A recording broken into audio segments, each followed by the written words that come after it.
Good evening and welcome to a new episode of the Grapevine. I'm Irene. I am Riham. And I'm Susie. We have three wonderful guests. Please go ahead and introduce yourself. I'm Mona Baghdadi, and I serve at St. Louis, and currently I serve 7th and 8th grade. I'm Andrew Assad. I am serving at St. George in Tampa, Florida, and the grades I serve is 12th grade and college. Hi, I'm George McHale. I go to St. George, Tampa as well, and the grades I serve are 7th and 8th. And today we're going to talk about Sunday school. And of course, when I say Sunday school, all parents, grandparents, and aunts, and the whole family will like Sunday school. Yes, that's what we want to hear about, Sunday school. And to start talking about Sunday school, today we're going to I'm going to give you an introduction about Sunday school. Sunday school started around, I would say, 100 years ago. And the person that has a great honor of establishing Sunday school was his name, Habib Guirguis. I'm going to give you a brief history about Habib Guirguis. And then we will start our discussion with our wonderful guests. So Habib Guirguis, his full name is Habib Guirguis Markarios Shorabi. And he was born in 1876 from a well-known Coptic Orthodox family from Asil. The grandfather Shorabi moved to the mid-19th century from Gerga to Cairo, and Shorabiya was named after him. And Shorabi means cherubim.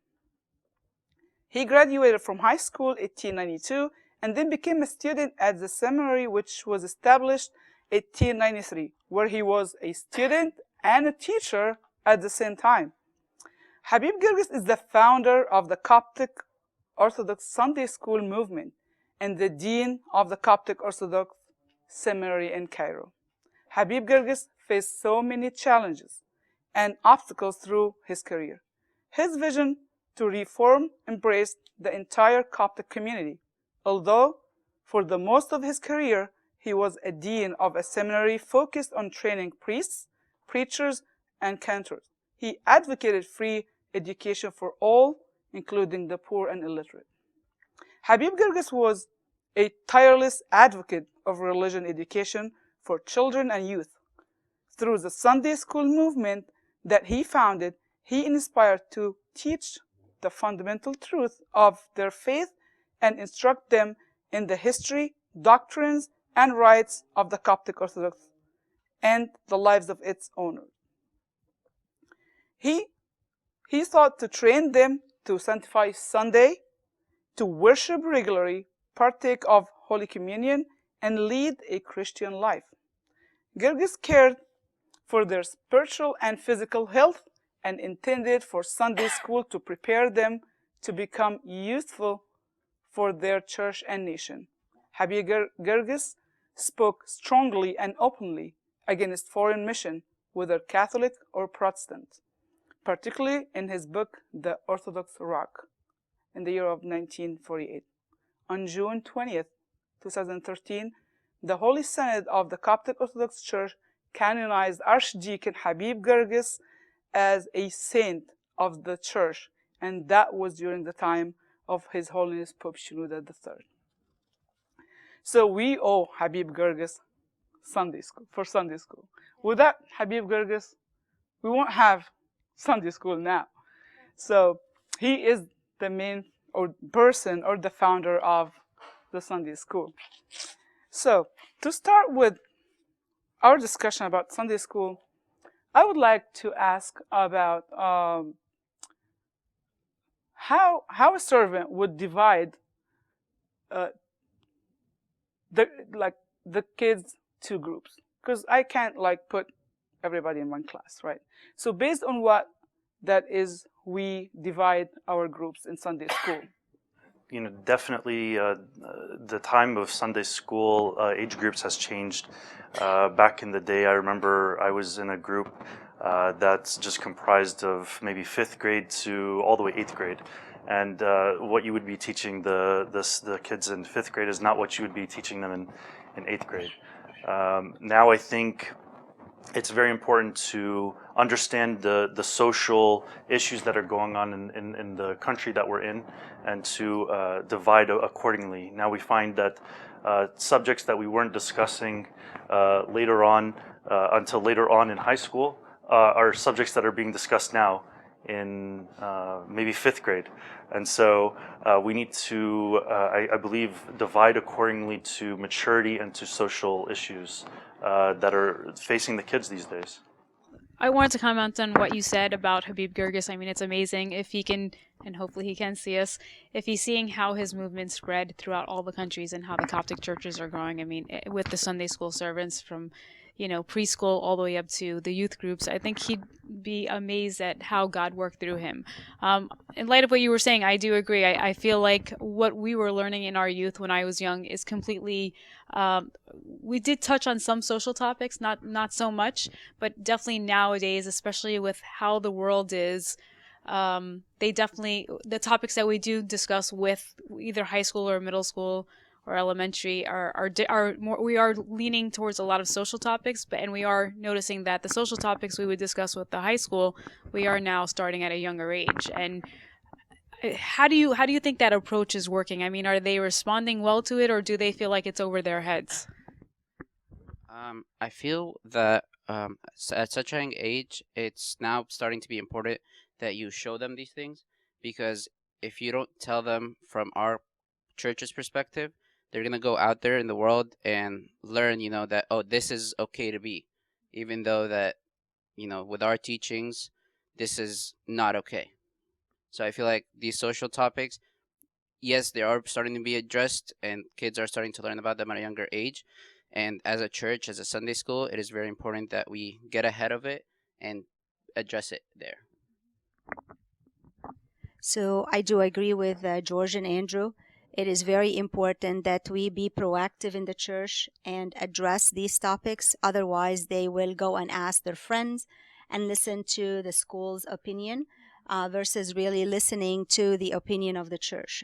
So I do agree. We need to be more proactive.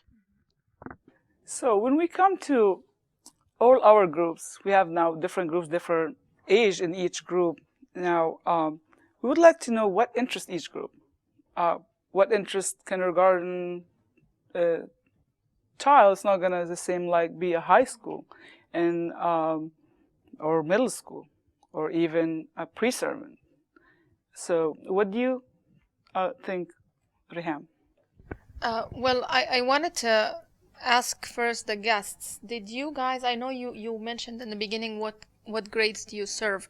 Have you throughout your years of service, did you switch and change, or did you stick with the same age? Like you feel like I'm more comfortable with a certain age group and I always stick with it. I don't know, what's your experience like? I think that I used to serve George back in 3rd and 4th grade, which shows my age. I kind of went along from 3rd and 4th grade to 5th and 6th, and then I served with Mona in 7th and 8th, and then gradually into high school, and now somehow 12th in college. And it's been a blessing, and there's definitely the maturity level is far and wide between all the different grades, so it gives you a better perspective on how to approach these different age groups. What about you, Dr. Mona? I know you've served in Sunday school for many, many years, and very successful servant. So tell us about your experience regarding serving different age groups. Okay, well, I actually had the privilege of serving back in Egypt first. I served 1 year in elementary, and then I served a few years middle and then high school over there. And then when I came to the States here, I served a couple of years, 3rd and 4th, and maybe a year, 5th and 6th. And then I served for 6 years middle school. Then went and helped out with the pre-servant class in college for a few years between actually St. George and St. Louis. And then I am back serving in 7th and 8th. So I haven't served 7th and 8th probably for 4 to 5 years. And I actually can tell the difference in 7th and 8th, in their maturity, in the questions they are asking, in their needs, comparing 4 or 5 years ago to now. So that was very interesting for me to see. Are the boys and girls combined in middle school in St. Louis and St. George? Yes, they are. Do you find that there are certain topics that you really need to have them separated, or does that not happen at this stage yet? No, we do. Certain topics we separate the boys and the girls. It's easier, and it helps them to be more open and ask questions. What about you, George? Did you have a experience in serving different age groups? Well, I'm just new. They're actually both have been my Sunday school teachers, so I've only actually served in 7 and 8. However, I did have a privilege of going with some of our high school boys to several of their conventions, and yeah, it's definitely different. You get to, see how different people react, and just like the attitude as people grow up, and not necessarily like bad attitude, but you just see how their perspective on things that they see out there is different as they grow up. And yeah.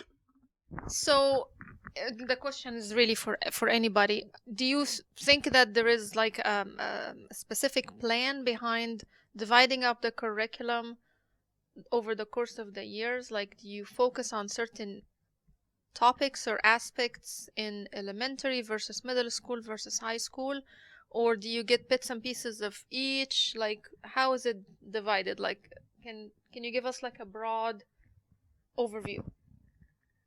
So the curriculum typically is going along the church season, and will go along with the feasts or the season of the church, and break the curriculum down that way. And then there are during the annual seasons different topics, maybe overview of the Pauline epistles or Song of Songs, or different things that the church sees fit that the kids should be learning about.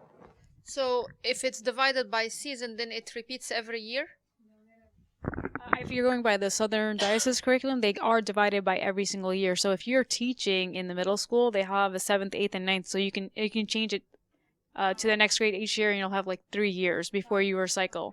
But I think they're in the process of making a new curriculum, right? They are in the process, and I fortunately, with the servants that I serve with, we have the ability to. Right now, we're on the grade 12 curriculum, and then when we have kids coming every year, we're cycling it so that no kid is ever getting grade 12, but we do that every maybe 4 years. So we have 12, then we go back to the college, and then go back to 12 and cycle through.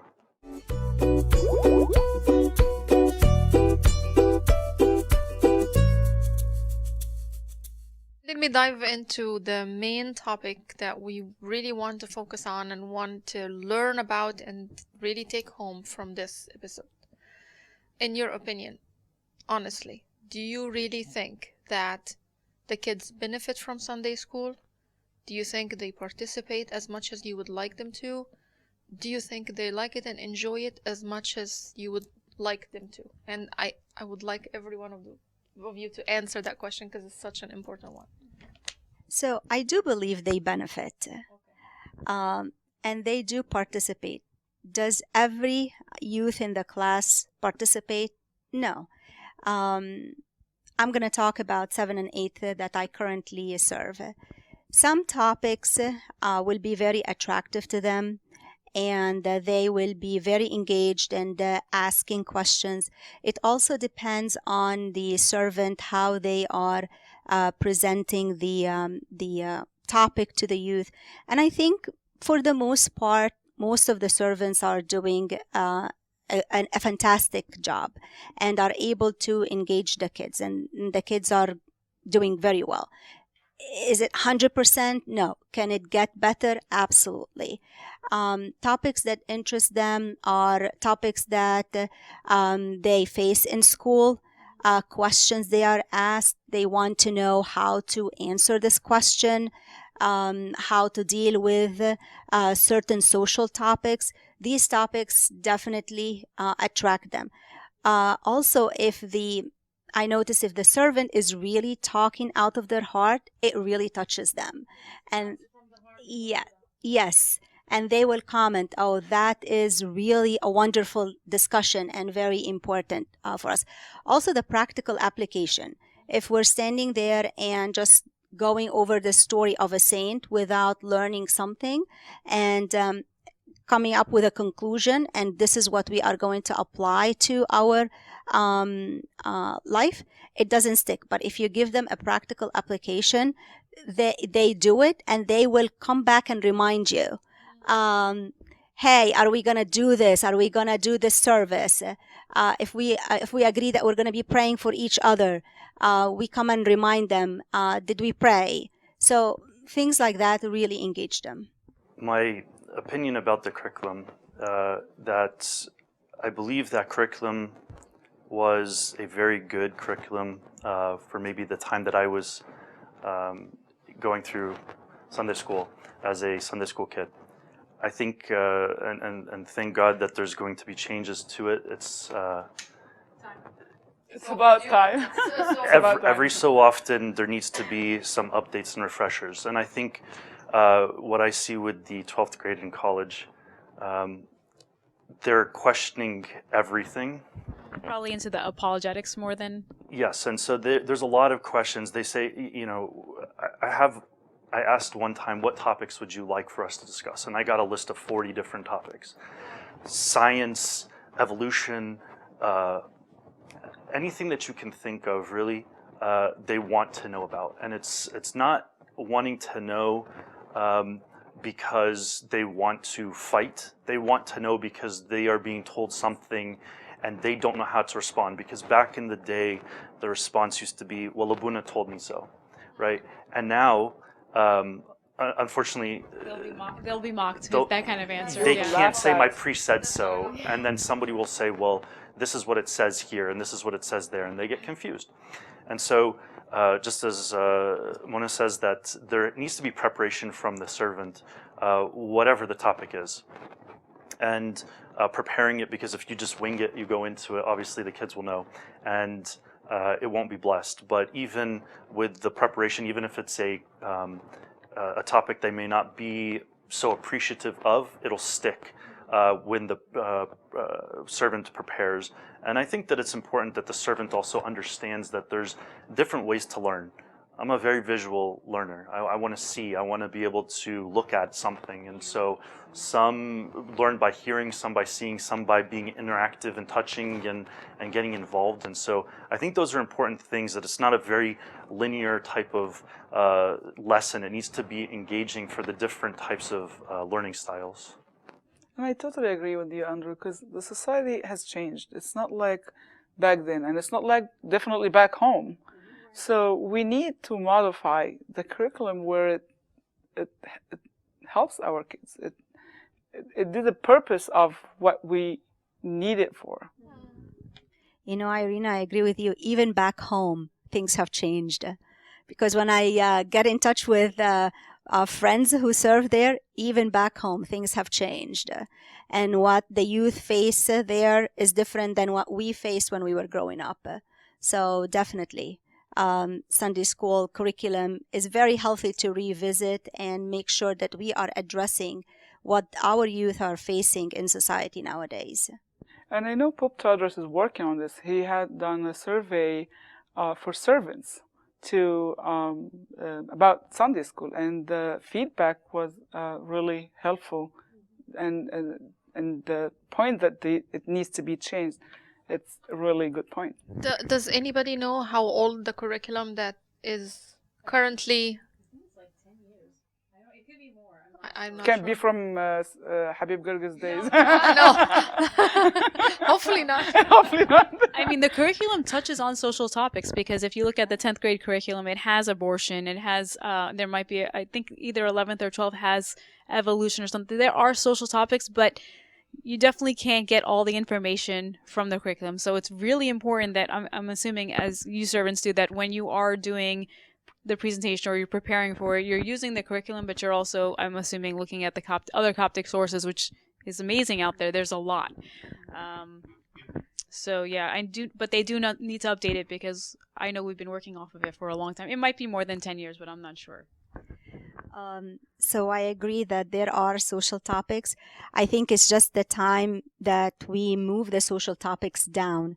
So instead of talking about drugs and addiction in middle or high school, it's important to address that in elementary school because prevention and education is going to be the best way to take to prevent a problem versus like just waiting until a problem happens and then we try to fix it.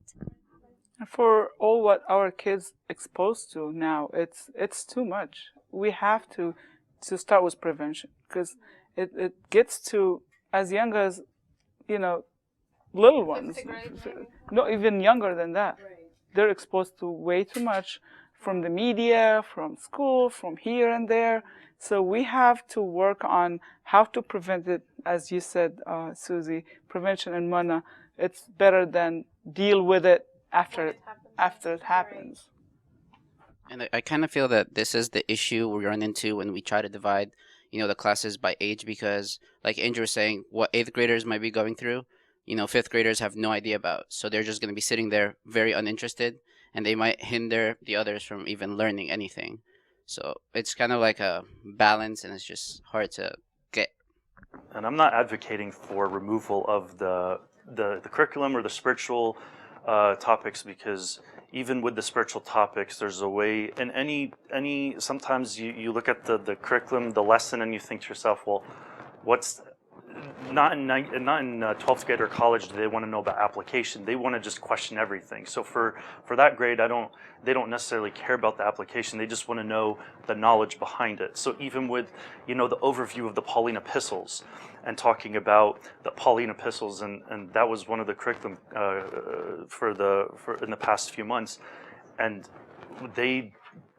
that's something that I believe that is a foundational topic that not is pertinent necessarily in 12th and college. They want to know why and who and what and why is this important for me? Not necessarily how do I apply it, but what exactly. And so that's when the servant goes in and says, okay, well, when you're in a time of distress because you're in college and you have exams and you have problems and there's a lot of issues going on, this is the book that you need to be referring to, and these are the chapters you need to be referring to, and then you talk about those things, but those are foundational things. And really when we get to the college age, they're going to school with all different other ethnicities, all different other religions, people that are atheists, people that are LGBTQ plus, and how do you talk about those social topics without now it's my free speech. I can say what I want to say. Well, how do you have those types of discussions if everybody has their free speech and if you say something, it offends somebody else, right? And so how do you have those types of discussions? Those are very important things that we need to be talking about. So I'm gonna ask the next question, and forgive me if I'm blunt about it. We know that kids at certain age, maybe they go through a phase or a stage where they kind of like reject Sunday school. They say, I don't want to go. They resist it. They say it's boring. They say all kinds of things. What age? My experience is 4th to 5th grade. That's where my daughter started to say, no, I don't like it. I don't want to go anymore. What's your experience? And then we're gonna talk about why. I think it's more why than the age, and I think it's circumstantial. If the servants are just reading from the curriculum book and not engaging the kids, that can be 3rd grade, right? It happens now in 12th and college. If they're not being engaged, if they're not being questioned, if they're not using their brains, then every Sunday I go find some boy or girl that I'm saying, why don't we go to Sunday school class? And then I'm finding, okay, well, there's food in Sunday school class. Don't you want food? Bribe them. Yeah. I fortunately, when I was going through the system, I didn't see really. It was until maybe 7th, 8th grade but that was back in when I was serving at that time. Before that, they were going because they knew they were going. I totally agree. I totally agree because I see it in middle and high school where resistance to Sunday school. It's like, why do we have to go to Sunday school? We can read the Bible at home. We can read it. They're not going to tell us anything extra. Yes. We're comfortable. They don't want to. They have their comfort zone where they stay home, play video games, and just talk to their friends. And I think the age has to do something with it. I think. I'm not sure. Because I've seen really great servants and still struggling to keep the kids coming to Sunday school.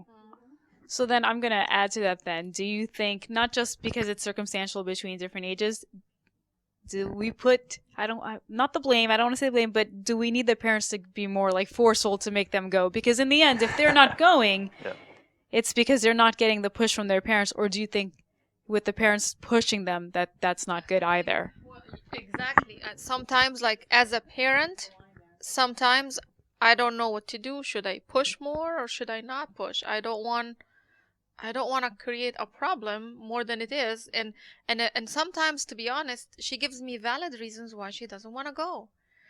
For example, just a very simple example. The boys make too much noise. I can't hear a thing anyways. So why should I go? That's true. So. I mean, you do have a valid point to have. I'm not arguing the point. But back to your point, should the parents push? And kids are not interested. Not everything in life is interesting to the kids. I am pretty sure they're not really interested in going to school. Same thing, they would rather stay home and play their video games. But parents don't allow that. So I do believe that the parents do play a major role in maybe, I don't want to use the word pushing, but encouraging the kids to go to Sunday school, how important it is. And if there is a problem in the class, I think the parents should bring it up to the servants. Same thing they do with school. I mean, they have the PTA meetings and they meet with the teacher and follow up. Why don't they follow up with the servants? It's important. But Mona, you know it's not the servant. It's not the kids that they make noise. We know why they don't want to. We know that they just want to do whatever they want to do. They're just being, They're being kids. Yeah, that's true. And that's why I said they don't like going to school either. And the parents have to make sure that the kids go to school. So since we're talking about parents, how do you think, should parents be involved in Sunday school?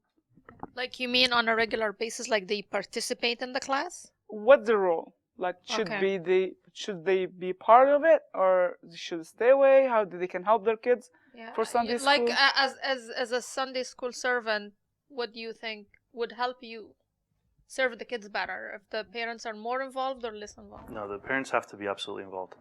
And I've been a very big advocate from that from a while ago, because it all starts with the home. If the kids see their parents doing something or not doing something, that doesn't just result in how they act Monday through Friday. It's how they act Sunday through Saturday for the rest of the week. And so if the parents are not involved, if the parents aren't leading, spiritual activities in the house, if they're not doing those things, then the kids will end up giving the excuses of saying, I go to school Monday through Friday. Why do I need to go to school on Sunday too? I have enough homework that keeps me up on Friday and Saturday. I don't need to be going to Sunday where I have more homework to do. Even though we don't assign them any homework, it's just sit still and pay attention. But the parents have to absolutely be involved, because it's not something that Sunday school just stops like on Sunday, and spirituality is Sunday only. It's something that's going to be carried through for the rest of the week. The parents have to absolutely be involved.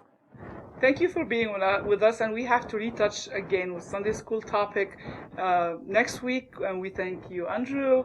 Thank you, Susie, Mona, George, and Riham. And see you next week. Thank you.